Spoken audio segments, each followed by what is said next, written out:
اوس 2-3 ورځې کېږي 2-3 ورځې په لیبیا کې داسې سیلاب راغلی داسې سیلاب او هلته کې 2 داسې ډیمونه و چې د هغې هغه بندونه وشلېدل او د هغې هغه آبادي چې وه هغې ته درنه نوم یې د هغه علاقې درنه د هغه علاقې هغه کوڅې نه دي هغه اوس هم د دې خلکو نه ډکې دي او دا مړي پکې پراته دي د ورتلو لار ورته نشته د هغې هغه ډیمونه راوشلېدل او د شپې هغې اوده او دا اوبه پې د شپې ورغلې او هغه ځای موسمیاتو والا وایي چې په ستمبر کې دلته په لیبیا او په درنه کې تقریبا 1 ملي میټر یا 2 ملي میټره باران کیږي او په 24 غنټو کې په دغه شپه باندې په درنه کې او په لیبیا کې په 24 غنټو کې 400 ملي میټر باران شوی دی هغه 400 ملي میټر باران سره د هغې هغه ډیمونه چې کوم دي د هغې هغه بندونه وشلېدل هغه اوبه په هغې باندې ورلې او هغې هغه خلک چې کوم وو هغې هغه آبادي چې کومه وه هغې ټوله بحیره روم چې کوم دی غټ سمندر دی هغې کې هغه مړي چې کوم دي اوس هم چې کله چپې داسې وخي د هغې هغه سیډونه د مړو ډک پراته دي د سیټلایټ نه چې د هغې کوم تصویران اخیستې شوي دي د هغې ته چې ګورې هغه مکمل ارسې ولا وار کړي دي نو که مونږ چېرې د علماو دکه شان مونږ قدر نه کوو داسې ورپسې خنداګانې کوو که نه نو دا یاد ساتئ ګورئ دا حالات په مونږ هم راتلی شي الله یې په هغې راوستی شي په مونږ یې نه شي څه مونږ به کله سوچ کوو او کله به سمیږو چې کله په مونږ باندې الله دا ارس الټه کړي الله به سمیږو نو مونږ او تاسو له سوچ پکار دی چې مونږ او تاسو په دې خپل ګریوان کې ماسخوتن کینو لږ سوچ وکړو چې الله دا زه څه کومه دا په دنیا کې څه کېږي د خلکو سره د عذابونه په مونږ دا ګراني دا عذابونه دا قسم قسم دا ولې راځي دا د دې څیزونو د وجې نه راځي د مدرسې دپاره سړی یو چې دی هغه د چندې اپیل نشي کولی او دا څه کوي چې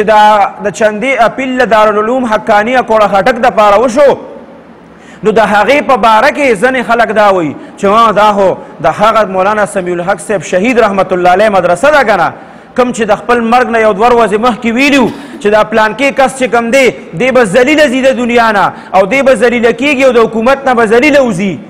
اوس هغه چې کم دی په هغې باندې حالات دي هغه هم دی د دې خپل سیاسي دغه دپاره استعمالوي که هلته کې حافظ صاحب باندې دماکه وشوه هغه د مرګ د خولې نه الله بچ که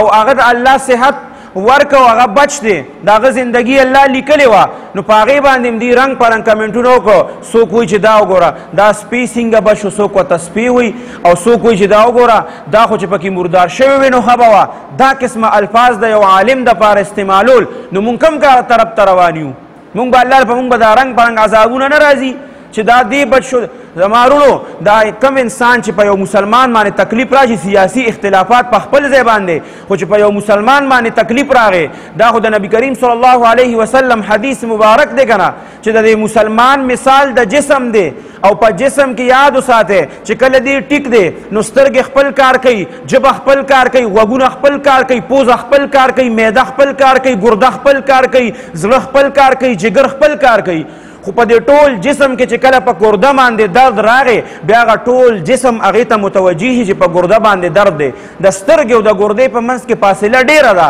خو بیا درد چې په هغې باندې راشي نو اوښکه بیا د سترګې نه روانې او دا سترګه بیا جاړي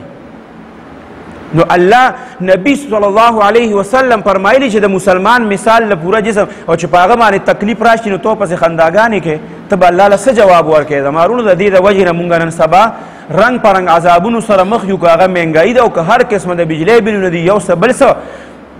دا د دې د وجې نه زموږ د اعمالو وجه ده